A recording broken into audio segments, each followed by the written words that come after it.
નમસ્કાર, આપ જોઈ રહ્યા છો ન્યૂઝ 18 ગુજરાતી। આપની સાથે હું છું પ્રીતિ તિવારી। સમાચારની શરૂઆત ઠંડીથી તો અસલી ઠંડી માટે હજુ રાહ જોવી પડશે। ઠંડીને લઈને હવામાન વિભાગ દ્વારા આગાહી કરવામાં આવી। આગામી 7 દિવસ વાતાવરણ સૂકું રહેશે અને જે બાદ તાપમાનમાં કોઈ મોટા ફેરફાર નહીં થાય તેવા પ્રકારની આગાહી છે। રાજ્યમાં પૂર્વ તરફના પવન ફૂંકાઈ રહ્યા છે। પવનની દિશા બદલાતા 1 થી 2 ડિગ્રી તાપમાન વધી જશે। આજે અમરેલી નલિયામાં લઘુત્તમ તાપમાન 12 ડિગ્રી નોંધાયું। આ ઉપરાંતના વિસ્તારોમાં પણ આસપાસ તાપમાન રહ્યું હતું।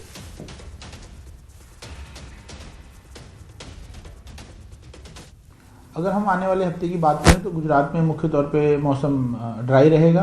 साथ ही साथ अगर हम बात करें पिछले 24 घंटों में कैसा रहा गुजरात में मौसम, तो अगर हम मिनिमम तापमान की बात करें तो उसमें जो है अहमदाबाद में 15.6 डिग्री सेल्सियस तथा गांधीनगर में 15.5 डिग्री सेल्सियस तापमान दर्ज किया गया है, जिसमें सबसे न्यूनतम तापमान जो है 12 डिग्री सेल्सियस जो है नलिया में दर्ज किया गया है। अगर हम बात करें आगे आने वाले हफ्ते में कैसा रहेगा न्यूनतम तापमान और सर्दी का माहौल, तो उसमें जो है अगले हफ्ते तक जो है किसी भी तरह का बदलाव देखने को। આગળ વાત કરીએ બનાસકાંઠામાં દાંતીવાડામાં યુવકોની દાદાગીરી સામે આવી। દાંતીવાડાના પાંથાવાડામાં યુવકોએ આતંક મચાવ્યો અને નાસ્તાની દુકાનમાં ઘૂસીને માર માર્યાની ઘટના સીસીટીવીમાં કેદ થઈ છે। ઉધાર નાસ્તો આપવા બાબતે બવાલ થઈ હતી। માર મારવાની ઘટના જે સીસીટીવી કેમેરામાં કેદ થઈ, જેના દ્રશ્યો સામે આવ્યા છે। બેખૌફ પોલીસના ડર વચ્ચે ધોળા દિવસે દુકાનદાર સાથે આ રીતે મારામારીની ઘટના બની। સમગ્ર મામલે પોલીસે ફરિયાદના આધારે તપાસ હાથ ધરી છે।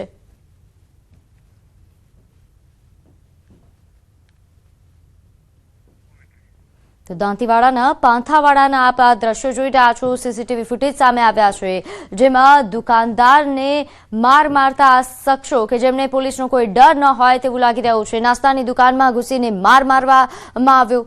આ સમગ્ર ઘટના સીસીટીવીમાં કેદ થઈ છે। નોંધે છે કે અહીં પોલીસે ફરિયાદના આધારે તપાસ હાથ ધરી છે।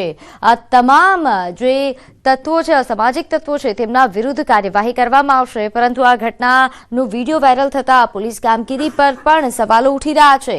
પોલીસનો આ તત્વોને કોઈ ડર ન હોય તેવું સ્પષ્ટ દેખાઈ રહ્યું છે।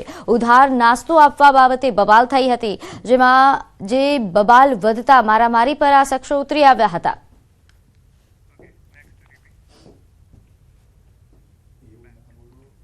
તો આગળ વાત કરીએ સુરતમાં અમરોલીમાં વિદ્યાર્થીના સીન સપાટા સામે આવ્યા। હાથમાં પાઇપ લઈને વિદ્યાર્થીઓને ડરાવ્યા।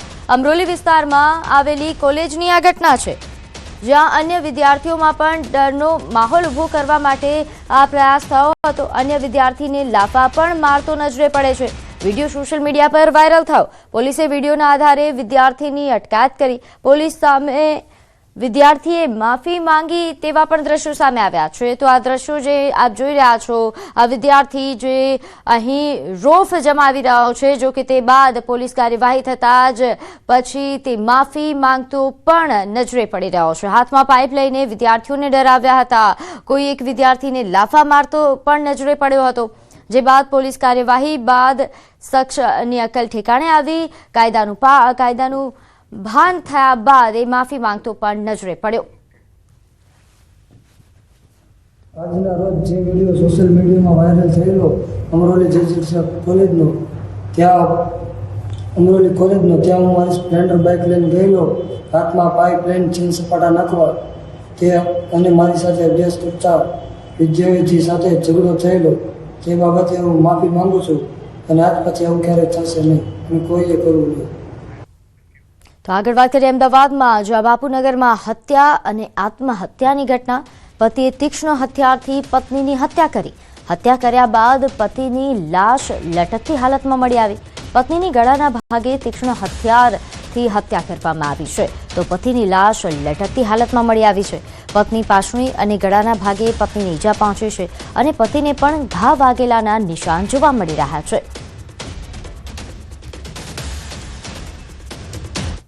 બાપુનગર પોલીસ સ્ટેશન વિસ્તારમાં ગુજરાત હાઉસિંગ બોર્ડના ત્યાં મકાનમાં ગઈકાલે રાત્રે એક મર્ડરનો બનાવ બનેલો છે। એમાં હકીકત એવી છે કે ત્યાં છેલ્લા 4 વર્ષથી મૂળ બનાસકાંઠા દાંતીવાડાના પત્ની અને અહીંયા ભાડે રહેતા હતા મેહુલભાઈ ઠાકોર અને એમના પત્ની નીતાબેન અને એનો નાનો ભાઈ 3 જણા સાથે રહેતા હતા ભાડે. એમાં ગઈકાલે રાત્રે પતિ પત્ની બંને ઘરમાં હતા રાત્રે, અને એનો નાનો ભાઈ જ્યારે ઘરે આવ્યો ત્યારે ઘર અંદરથી બંધ હતું, અને ઘર બંધ હતું એટલે પાછળના દરવાજે ગયા તો પાછળના દરવાજે પણ એ દરવાજો પણ બંધ હતો. પછી એણે બારીમાંથી જોયું તો અંદર એણે એના ભાઈના પગ લટકતા જોયા, એટલે એણે તરત જ એના મામાના દીકરાને ફોન કરીને બોલાવી લીધા. એટલે ભેગા થઈને એમણે દરવાજો તોડ્યો તો અંદર એના ભાઈએ સુસાઇડ કરેલું હતું, સાડીથી ગળે ફાંસો ખાધેલો હતો, અને રસોડામાં જોયું તો એના ભાભીની લાશ પડેલી હતી, અને તીક્ષ્ણ હથિયાર વડે એનું મોત નિપજાવેલું હતું. આગળ વાત કરીએ બરોડા ડેરીની ચૂંટણી સમયે વિવાદિત નિવેદન. બરોડા ડેરીના ચેરમેન દિનુ મામાનું વિવાદિત નિવેદન સામે આવ્યું છે. પાદરામાં પીપી શ્રોફ હાઈસ્કૂલમાં એક ધાર્મિક કાર્યક્રમ યોજાયો હતો, જે અંગે ટીકા કરી. કાર્યક્રમમાં 80% દારૂડિયાઓ બેઠા હશે તેવા પ્રકારનું તેમનું નિવેદન. મુખ में राम बगल में छुरी જેવા પ્રકારનું નિવેદન તેમનું સામે આવ્યું છે. કરખડી ગામે ખેડૂત દિવસની ઉજવણીના કાર્યક્રમમાં તેમણે આ નિવેદન આપ્યું.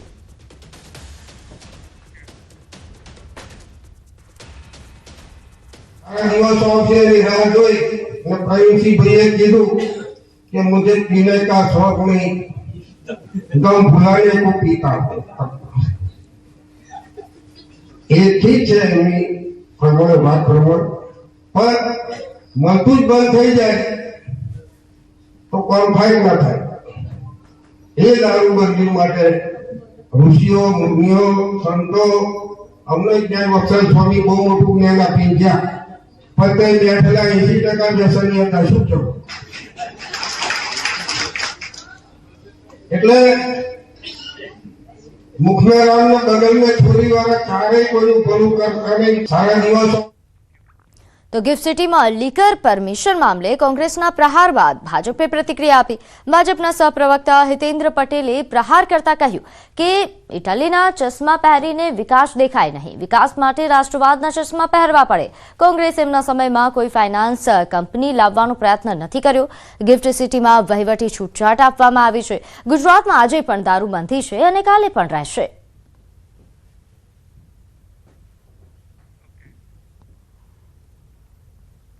ઇટાલીના ચશ્માથી કોંગ્રેસને ગુજરાતનો વિકાસ, ગિફ્ટ સિટીનો વિકાસ નજરે નથી પડતો. એના માટે રાષ્ટ્રવાદી ચશ્મા પહેરવા પડે. કોંગ્રેસના આક્ષેપો સત્યથી વેગળા છે. પ્રત્યેક વિકાસના પ્રકલ્પનો વિરોધ કરવો એ કોંગ્રેસનો જન્મસિદ્ધ અધિકાર બની ગયો છે. કોંગ્રેસે એમના સમયમાં એક પણ ફાઇનાન્શિયલ ઇન્સ્ટિટ્યૂટને અહીંયા લાવવાનો પ્રયાસ કર્યો હોય ને તો એને આની મહત્વતા ખબર પડે. અને જ્યાં સુધી પરમિશનમાં છૂટછાટનો સવાલ છે ત્યાં સુધી ગુજરાતમાં ગઈકાલે દારૂબંધી હતી, આજે પણ છે અને આવતીકાલે પણ રહેવાની છે. દેવભૂમિ દ્વારકામાં ભાણવડના બરડા ડુંગર વિસ્તારમાં દેશી દારૂની ભઠ્ઠી ઝડપાઈ. સ્થાનિક પોલીસે દરોડા દરમિયાન 1800 લીટર દારૂ, કાચો આથો અને દારૂ બનાવવાના સાધનો સહિત 45,000 રૂપિયાનો મુદ્દામાલ કબજે કર્યો. ખોડિયાર પાસે ચેકડેમની બાજુમાં એક ભઠ્ઠી ચાલી રહી હતી અને અહીં પોલીસના દરોડા પાડતા આરોપીઓ ફરાર થયા. પોલીસે ફરાર આરોપી ભૂદા રાજા મોરી સામે ગુનો નોંધી તપાસ હાથ ધરી.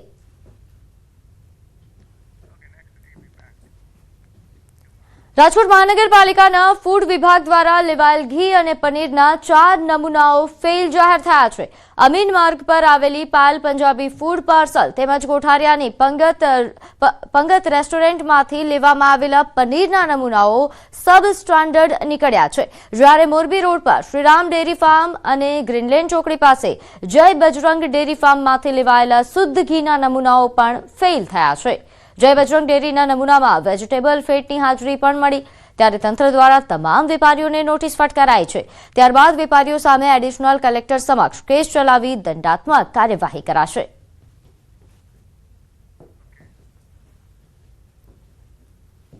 ફૂડ શાખા દ્વારા જે છે શ્રીરામ ડેરી ઉપરાંત જય બજરંગ ડેરી ફાર્મમાંથી જે છે શુદ્ધ ઘીના નમૂના લેવામાં આવ્યા હતા. આ ઉપરાંત 2 રેસ્ટોરન્ટ એટલે કે પંગત રેસ્ટોરન્ટ અને Payal Punjabi food parcel point જે છે ત્યાંથી પનીરના નમૂના લેવામાં હતા. આ ચારેય નમૂના જે છે સબસ્ટાન્ડર્ડ ડિક્લેર થયા છે. એટલે કે જોવા જઈએ તો જે એમના ધારાધોરણ મુજબ એમની જે માત્રા હોવી જોઈએ એમાં એમની ફેટની માત્રામાં ફોરેન ફેટ એટલે કે પામ ઓઇલ જેવું મિશ્રણ છે આપણે માલુમ પડેલ છે. હાલ જે છે અમને ચારેય રેસ્ટોરન્ટ જે ચારેય ફૂડ બિઝનેસ ઓપરેટર જે છે એમને અત્યારે એજ્યુડિકેશનની કાર્યવાહી અંગેની 1 મહિનાની નોટિસ આપવામાં આવી છે. તો બીજી તરફ રાજકોટમાં રોગચાળો વકરતા સિવિલમાં દર્દીઓનો ધસારો જોવા મળી રહ્યો છે. આરોગ્ય કેન્દ્રમાં ગત સપ્તાહે જ્યાં 1264 શરદી ઉધરસના કેસ નોંધાયા હતા તો સામાન્ય તાવના 836 કેસ નોંધાયા, ઝાડા ઉલટીના 212 કેસ નોંધાયા અને ડેન્ગ્યુના 2 કેસ નોંધાયા, જ્યારે કમળાનો પણ 1 કેસ નોંધાયો હતો. હાલ સિવિલમાં દર્દીઓની સંખ્યા વધી રહી છે. દર્દીઓ 2 કલાક સુધી લાઇનમાં ઊભા રહેવા માટે મજબૂર છે. સિવિલ હોસ્પિટલની તમામ 5 દવાબારી કાર્યરત છે. સિવિલ હોસ્પિટલનો તમામ સ્ટાફ દવા આપવા માટે વ્યસ્ત છે. દર્દીઓની સંખ્યા વધતા હાલ દવાબારી બહાર લાંબી લાઈનો લાગી રહી છે. રાજકોટ સિવિલ હોસ્પિટલમાં શહેર ઉપરાંત આસપાસના ગ્રામ્ય વિસ્તારોમાંથી પણ દર્દીઓ આવતા હોય છે. લાઇનમાં ઉભાયેલા દર્દીઓએ ન્યૂઝ 18 ગુજરાતી સમક્ષ પોતાની વ્યથા ઠાલવી. ઊભું ન રહી શકાય તેવી સ્થિતિ હોવા છતાં ઊભું રહેવું પડે છે.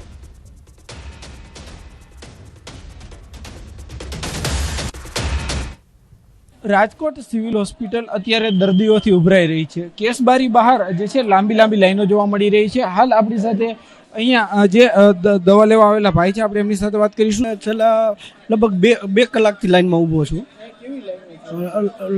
બહુ બધી લાઈન લાંબી છે અને 2 કલાક જેટલી દવામાં લાઈનમાં ઊભો છું અત્યારે. 2 કલાક થઈ ગઈ. 2 કલાક થઈ ગઈ સાહેબ. ઊભું નથી રહેવાતું, બેસી જાઉં છું. ગોઠણ બહુ દુખે છે એટલે બેસી ગઈ હતી. બેન અમે વારો રાખ્યો તો મેં કીધું બેન પછી જે છે દૂર દૂરથી દર્દીઓ આવે છે. 2 કલાક સુધી લાઈનમાં ઉભા રહેતા હોય છે. માસી શું કહેશો, તમે ક્યાંથી આવો છો? રાજકોટમાંથી જ આવીએ છીએ. 1 કલાક ત્યાં લાઈનમાં ઉભા રહ્યા છે અને ઊભું રહેવાતું નથી. મને શ્વાસ ચડે છે, હાથ પગ બહુ દુખે છે, ઊભું નથી રહેવાતું. હાલ રાજકોટ શહેર સહિત સૌરાષ્ટ્રમાં જે છે મિશ્ર ઋતુ જેવું વાતાવરણ છે ને એમના કારણે રોગચાળો પણ વકર્યો છે. અત્યારે શિયાળો ક્યાંક ઠંડી છે તે પણ નબળી પડી રહી છે તો બીજી તરફ ક્યાંક પ્રદૂષણનું પ્રમાણ પણ જોવા મળી રહ્યું છે. શરદી, તાવ, ઉધરસ જેવા અનેક કેસ છે તે પણ નોંધાતા હોય છે. ત્યારે રાજકોટ શહેરની સિવિલ હોસ્પિટલ છે તે અત્યારે ક્યાંક દર્દીઓથી ઉભરાઈ રહેતી હોય તેવા દ્રશ્યો પણ સામે આવી રહ્યા છે. હાર્દિક જોશી, ન્યૂઝ 18 ગુજરાતી, રાજકોટ. તો બનાસકાંઠામાં પાલનપુર અમદાવાદ હાઈવે પર હત્યાનો ચોંકાવનારો કિસ્સો સામે આવ્યો. આ બનાવના લઈને લોકોમાં ભારે રોષનો માહોલ ફેલાયેલો છે. પોલીસ પણ એક્શનમાં છે અને સમગ્ર મામલે કાયદેસરની કાર્યવાહી હાથ ધરી છે. પોલીસે 10 થી 12 શંકાસ્પદ લોકોને રાઉન્ડ અપ કરી પૂછપરછ હાથ ધરી છે. જોકે ઘટનાના ચોથા દિવસે પણ હુમલાખોરો પોલીસ પકડથી દૂર છે. મુખ્ય આરોપી ભાર્ગવ ઉર્ફે લાલો મંડોરા પણ પોલીસ પકડથી દૂર છે. પોલીસ દ્વારા અલગ અલગ 8 ટીમો બનાવી હુમલાખોરોને ઝડપી પાડવા પ્રયાસ કરાઈ રહ્યા છે.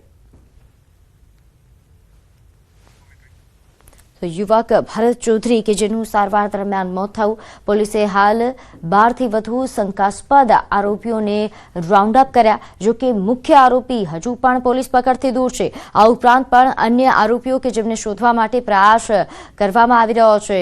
નોંધનીય છે કે પાલનપુર અમદાવાદ હાઈવે પર આ ઘટના બની હતી. અહીં 20 થી 25ના ટોળાએ આ યુવક પર હુમલો કર્યો હતો અને જેના કારણે આ યુવકનું સારવાર દરમિયાન મોત થયું. હુમલાખોરોએ પોલીસ પકડથી હજુ પણ દૂર હોવાનું જણાઈ રહ્યું છે. અંદાજે 12 જેટલા શંકાસ્પદ આરોપીઓને હાલ રાઉન્ડ અપ કરાયા છે. તપાસ ચાલી રહી છે, પૂછપરછ ચાલી રહી છે, જે બાદ મુખ્ય આરોપી સુધી પહોંચી શકાય એમ છે.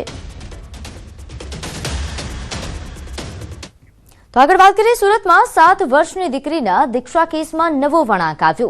દીકરીની માતાએ મોટું નિવેદન આપ્યું કે પહેલા પિતા દીક્ષા માટે તૈયાર હતા, પરંતુ અચાનક કોર્ટમાં ગયા અને કોર્ટથી એમને ખબર પડી.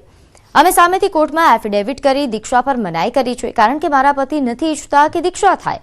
આ મામલે પત્નીએ તમામ ફોટોગ્રાફ રૂપી પુરાવા પણ રજૂ કર્યા છે. વધુમાં દીકરીની માતાનું કહેવું છે કે દીકરાના અને દીકરીના ભવિષ્ય માટે એ પતિ સાથે રહેવા માટે તૈયાર છે.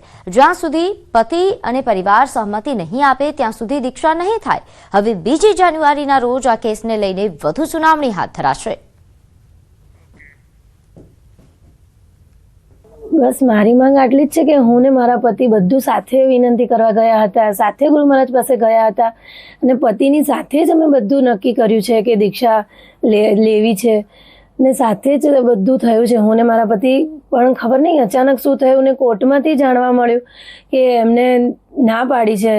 તો મારે તો કોર્ટમાંથી મેં સામેથી જ ચાલીને આપી દીધું કે મારે દીક્ષા કરવાની થતી નથી. પતિ અને બધા જ સાથે મળીને નિર્ણય લેશું કે શું દીક્ષા કરવી છે અને મને તો કઈ જ વાંધો નથી. નામદાર કોર્ટે અમારી એફિડેવિટ રેકોર્ડ ઉપર લીધી છે ફક્ત, અને એની નીચે કોઈ હુકમ કરવામાં આવ્યો નથી, કોઈ નામદાર કોર્ટે મનાઈ આપવામાં આવ્યો નથી. સ્ટ્રેટ વે સુનાવણી માટે 2/1/2026 તારીખ આપી દેવામાં આવી છે અને 2/1/2026 રોજ પણ જો આ દીક્ષા બાબતે નામદાર કોર્ટ કોઈ એફિડેવિટ સંદર્ભે અથવા કોઈ એમેન્ડમેન્ટ અમારી પાસે માંગશે તો અમે આપવા તૈયાર છે. અમે દીક્ષા કરનાર નથી એવું અમે ઓલરેડી જાહેર કરી દીધું છે. સૌરાષ્ટ્ર યુનિવર્સિટી ખાતે NSUI દ્વારા વિરોધ પ્રદર્શન કરવામાં આવી રહ્યું છે. અહીં LLB સેમેસ્ટર 1ની ગયા વર્ષે લેવામાં આવેલી પરીક્ષાનું પરિણામ હજુ સુધી જાહેર ન થતા વિદ્યાર્થીઓમાં ભારે અસંતોષ છે. ત્યારે પરિણામમાં થઈ રહેલા વિલંબને લઈને NSUI કાર્યકરોએ કુલપતિની ચેમ્બરમાં પહોંચીને વિરોધ નોંધાવ્યો. વિદ્યાર્થીઓનું કહેવું છે કે મોડું પરિણામ તેમના ભવિષ્ય પર અસર કરી રહી છે અને તાત્કાલિક પરિણામ જાહેર કરવામાં આવે તેવી માંગ કરવામાં આવી. યુનિવર્સિટીએ જે નિયમ બનાવ્યો છે એમાં 50 દિવસની અંદર કોઈ પણ પરીક્ષા પતે એનું રિઝલ્ટ ડિક્લેર થાય એવું આયોજન અત્યારે ચાલી રહ્યું છે યુનિવર્સિટીની અંદર. એટલે એનું પરિણામ અત્યારે આપણે મળી રહ્યું છે. લોની અંદર એવું હતું કે આ કાઉન્સિલના અભ્યાસક્રમની અંદર સેલ્ફ ફાઇનાન્સ કોલેજોની સંખ્યા ઘણી બધી વધારે હતી ગ્રાન્ટીનેટ કરતાં, અને ઘણી વખત એવું થતું હોય કે અધ્યાપક જે છે એને આપણે એની શૈક્ષણિક માન્યતા યુનિવર્સિટી દ્વારા મળેલી હોય એમને જ આપણે આવું મૂલ્યાંકનનું કામ આપતા હતા. થતું હતું એવું કે બહુ મોટા પ્રમાણમાં વિદ્યાર્થીઓની સંખ્યા હોય અને એની સામે ઉત્તરવહીઓ ચકાસવાવાળા શૈક્ષણિક માન્યતા પ્રાપ્ત અધ્યાપકોની સંખ્યા ઓછી હોય, એટલે એમાં ક્યાંક ને ક્યાંક વિલંબ થયો છે, યુનિવર્સિટી સ્વીકારે છે. રાજ્ય સરકારે નવી હાજરી આધારિત ગ્રાન્ટ નીતિ જાહેર કરતા અમદાવાદની ખાનગી શાળા સંચાલકોમાં ભારે રોષ છે. અગાઉ પરિણામ આધારિત ગ્રાન્ટ આપવામાં આવતી હતી, જેમાં 70% કરતાં વધુ પરિણામ મેળવનારી શાળાઓને 100% ગ્રાન્ટ મળતી હતી. પરંતુ હવે વિદ્યાર્થીઓની હાજરીના આધારે ગ્રાન્ટ આપવાનો નિર્ણય લેવાતા સંચાલકોમાં અસંતોષ છે. સંચાલકોનું કહેવું છે કે હાજરી આધારિત ગ્રાન્ટ નીતિ લાગુ થવાથી ફરી એકવાર અનેક શાળાઓ બંધ થવાનો ખતરો ઊભો થયો છે. હાજરી સાથે તમે ગ્રાન્ટ લિંક કરી, શહેરોમાં 80% હાજરી હશે તો જ 100% ગ્રાન્ટ મળશે, ગ્રામ્ય વિસ્તારમાં 55% હશે તો જ આટલી ગ્રાન્ટ મળશે. સાહેબ, વર્ગમાં વિદ્યાર્થીને હાજર રાખવાની કે એની હાજરી પૂરવાની કે એનું શિક્ષણ કાર્ય કરવાની આ બધી જવાબદારી એ શિક્ષકની અને આચાર્યની છે. આ શાંત રીતે ચાલતી રાજ્ય સરકારમાં ફરી પથ્થર નાખી અને વમળ પેદા કરવાનું કામ અધિકારીઓ કરી રહ્યા છે. આગળ વાત કરીએ નર્મદા જિલ્લામાં પ્રવાસન સ્થળ સ્ટેચ્યુ ઓફ યુનિટીમાં નાતાલ પર્વને લઈને પ્રવાસીઓની ભારે ભીડ જોવા મળી રહી છે. દેશ અને વિદેશમાંથી મોટી સંખ્યામાં પ્રવાસીઓ કેવડિયા આવી રહ્યા છે. નાતાલ તેમજ આવનારી 31 ડિસેમ્બરની ઉજવણી માટે હોસ્ટેલ્સ અને ટેન્ટ સિટી દ્વારા ખાસ આયોજન કરાયું છે. બુફે ડિનર, ડીજે પાર્ટી અને આદિવાસી કલ્ચર આધારિત કાર્યક્રમો યોજાઈ રહ્યા છે. હોટેલોમાં બુકિંગ ફૂલ થઈ રહ્યા છે, તો પ્રવાસીઓ સ્ટેચ્યુ વિસ્તારની સ્વચ્છતા અને વ્યવસ્થાથી પ્રભાવિત થયા છે. નાતાલ વેકેશન દરમિયાન સ્ટેચ્યુ ઓફ યુનિટી ખાતે રેકોર્ડ બ્રેક પ્રવાસીઓ નોંધાયા છે. स्टेचू ऑफ यूनिटी तक भी बस है, उसके बाद यहाँ से आप बग्गी के थ्रू भी जा सकते हैं, मतलब बड़े लोगों के लिए भी कोई दिक्कत नहीं आए ऐसी व्यवस्था रखी है. तो ये सब चीजें बहुत अच्छी है. प्लस वेदर इतना अच्छा हो रखा है, अभी क्रिसमस का टाइम है, मतलब वेकेशन के लिए बेस्ट प्लेस है बड़े बच्चे सभी के लिए. यहाँ का कल्चर बहुत अच्छा है. यहाँ के जितने भी लोग हैं, स्टाफ से लेके राइट फ्रॉम छोटे छोटे गार्ड से लेके हर एक बंदा बहुत हेल्पफुल है. यहाँ पे आपको गाइड करने के लिए लोग हैं. अगर एल्डरलीज आ रहे हैं तो उनके लिए व्हील चेयर है. लिफ्ट बहुत अच्छा है. नॉर्मली भी आप जाते हो तो आप कोई भी डेस्टिनेशन पे जाते हो, इतना रश रहता है. यहाँ पे रश को मैनेज करने के लिए बहुत अच्छा सिस्टम है. દર વર્ષની જેમ આ વખતે પણ ક્રિસમસ અને નાતાલ ઉપર અમારે ત્યાં બહુ બુકિંગો અને ઇન્ક્વાયરી આવી રહી છે. બુકિંગ સારી આવી રહી છે અને જે લોકો સ્ટેચ્યુ ઓફ યુનિટી ફરવા માટે આવવાના છે, જે ક્રિસમસ ફેમિલી સાથે સેલિબ્રેટ કરવાના છે, એમના માટે અહીંયા બહુ બધી સુવિધાઓ અને ફેસિલિટીઝ અને એક્ટિવિટીઝ અમે લોકોએ રાખેલી છે. તો અંબાજી વિસ્તારમાં વન વિભાગની કામગીરી પર લોકો શંકા ઉઠાવી રહ્યા છે, કારણ કે એક તરફ 40 વર્ષથી રહેતા એક આદિવાસી મહિલાનું મકાન અભયારણ્યની જમીન હોવાનું કહીને તોડી પાડવામાં આવે છે, તો બીજી તરફ વન વિભાગની જ જમીનમાં આલિશાન વનરાજી રિસોર્ટ બનાવવામાં આવ્યું છે. જોકે આ મામલે આરટીઆઈને અનેક રજૂઆતો છતાં કોઈ પરિણામ આવ્યું નથી. આ આખું રિસોર્ટ જંગલમાં છે. રસ્તો પણ વન વિભાગમાં આવતો હોવાથી પાકો બન્યો નથી, પરંતુ રિસોર્ટ તો તૈયાર છે. આ મામલે સવાલો કરતા કંઈ જવાબો નથી મળી રહ્યા. જોકે આ પ્રકરણમાં વન વિભાગ અને રિસોર્ટ માલિકો વચ્ચેની મિલીભગતની ગંધ પણ આવી રહી છે. એક બાજુ જો ગરીબનું દબાણ હોય તો એ તાત્કાલિક ધોરણે દૂર કરવામાં આવે છે, પરંતુ આટલા મોટા માલિકો જે બનેલા છે રિસોર્ટના, એમનું દબાણ દૂર કરવામાં આવતું નથી. આપણે જોઈ શકીએ છીએ અહીંથી કે જે રસ્તો રિસોર્ટમાં જવા માટેનો છે, જે અભયારણ્ય લાગતું હોવાથી કે તે એની પરમિશન આરએફઓ સાહેબે કીધું છે કે ભાઈ અમે રસ્તાની પરમિશન કોઈ આપેલી નથી, તો એ રસ્તો બી અહીંયા અત્યારે બી ચાલુ છે અને ગાડીઓ આવવા જવાનું બધું ચાલુ છે, તો એ રસ્તો બી કેમ બંધ કરાવતા નથી. અંબાજી નજીક આવેલા પાડલિયા ગામે એક આદિવાસી મહિલાના જે કૂવો ધરબી દેવાની બાબત અને ઝૂંપડું તોડી દેવાની બાબતને ભારે વિવાદ સર્જ્યો હતો અને તેમાં કહી શકાય છે કે અનેક પોલીસ કર્મચારી અને વન વિભાગના કર્મચારીઓને ઈજાગ્રસ્ત થયા હતા. અને ચોક્કસપણે કહી શકાય છે તે જ રીતે અંબાજીનું પણ નજીક આવેલું પાંસા ગામનું એક આ વિજયા રિસોર્ટ જે છે એ પણ હવે હાલ તબક્કે ભારે ચર્ચાસ્પદ બન્યું છે અને ભારે વિવાદોમાં હોય તેવી પરિસ્થિતિ જોવા મળી રહી છે. માનવામાં આવી રહ્યું છે કે આ જે વિજયા રિસોર્ટનો હાલ જે આપ રસ્તો જોઈ રહ્યા છો એ સમગ્ર રસ્તો છે વન વિભાગમાંથી પસાર થયો રહ્યો છે અને જંગલની વચ્ચોવચ્ચ કોન્ક્રીટનો ખડકલો સર્જી દેવાયો છે અને મોટી તોતિંગ બિલ્ડિંગો તાણી દેવામાં આવી છે. એટલું જ નહીં, જે આ જે બિલ્ડિંગ બનાવવામાં આવી છે વનરાજી રિસોર્ટને, તેનો કેટલોક મહત્વનો ભાગ જે છે એ જંગલ વિભાગમાં આવતો હોવાની પણ ભારે ચર્ચાસ્પદ બની છે. તેને લઈને આ બાબતે છે ઉગ્ર રજૂઆતો પણ કરવામાં આવી છે, પણ વન વિભાગ જે છે આ બાબતે કોઈ પણ જાતનો હજી ફોડ પાડી શકી નથી અને તેના અંદર જે કેટલાક રૂમો છે, સ્વિમિંગ પુલ છે કે તેવી બાબતો છે વન વિભાગમાં આવતી હોવાની ચર્ચાઓ જે જોર પકડ્યું છે. તેને લઈને આગામી સમયમાં આ બાબતે વનરાજી રિસોર્ટ બાબતે જો કોઈ બાબતના ખુલાસા નહીં કરવામાં આવે તો આગામી સમયમાં મોટો વિવાદ સર્જાય તેવી પરિસ્થિતિ જોવા મળી રહી છે. અને હાલ તબક્કે જે છે જે પહાડીઓ અરવલ્લીઓની બાબત જે છે આ અરવલ્લીઓની વચ્ચે આવેલી આ વનરાજી રિસોર્ટ જે છે ક્યાંક ને ક્યાંક વધુ વિવાદ ઘેરાય તેવી પણ શક્યતા જોવા મળી રહી છે. મહેન્દ્ર અગ્રવાલ, ન્યૂઝ 18 ગુજરાતી, પાંસા.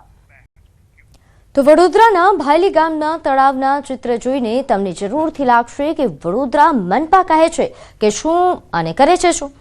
શહેરના અત્યંત પોષ ગણાતા એવા ભાયલી વિસ્તારના તળાવને રણિયામણું બનાવવા માટે પાલિકા દ્વારા કરોડો રૂપિયાના ખર્ચે બ્યુટિફિકેશનની કામગીરી ચાલી રહી છે, પરંતુ સિક્કાની બીજી બાજુ વાસ્તવિકતા કંઈક અલગ જ જોવા મળી રહી છે. કારણ કે તળાવની સામે જ ગટરનું દુર્ગંધ મારતું પાણી ખુલ્લેઆમ ઠાલવવામાં આવી રહ્યું છે. વરસાદી પાણીના નિકાલ માટે વરસાદી કાંસ નાખવામાં આવી હતી, પરંતુ પાલિકાના જ અણઘડ વહીવટના કારણે આ વરસાદી કાંસમાં ગટરના જોડાણો આપી દેવાયા છે, જેથી તેમાં ગટરના પાણી ભરાય છે અને તે પાણી આ તળાવમાં ભળી રહ્યું છે. તેથી લોકોમાં રોષનો માહોલ છે. ઉપરથી ગટરનું પાણી ગાલ ગાલ કરે છે. જો એટલું જ છે કેમેરો બતાવો, એમને ખબર પડે કે ગટરનું આવે છે કે કયું આવે છે. તો વરસાદ તો પડતો નહીં તો પાણી કઈ રીતે આવે, બતાવો કે એમને કે આ પાણી કઈ રીતે આવ્યું. બધું ગટરનું છે કે કહોનું આવે, વરસાદનું આવે. તો ગેરવ્યાજબી છે કહેવાય ને, તો ગેરવ્યાજબી કહેવાય ને. ખરેખર એમને આ તળાવ છે એવું સ્વચ્છ કરવું જોઈએ, એકદમ શુદ્ધ, કે જેથી કરીને એને અહીંયા આગળ બોર્ડર બાંધી અને કમ્પ્લીટ નો એલાવ અંદરનું માટેનું એ કરવું પડે, તો એ લોકો શું છે સ્વચ્છ પાણી રાખી શકશે. તો પાછું વરસાદના ગટરની અંદર મળમૂત્રવાળી ગટરનું જોડાણ કરી અને તળાવમાં છોડવામાં આવે છે. આ નમૂનો જોઈ લો, અને આ પેલું ભૂંડ હોય મરી ગયું અંદર, જુઓ તમે. અને તળાવમાં એટલી બધી ગંદકી છે, ચોપ ફેરા ગંદકી છે. આ પાણી જો મિક્સ થાય છે, મળમૂત્ર વાળું પાણી આ દેખાય છે.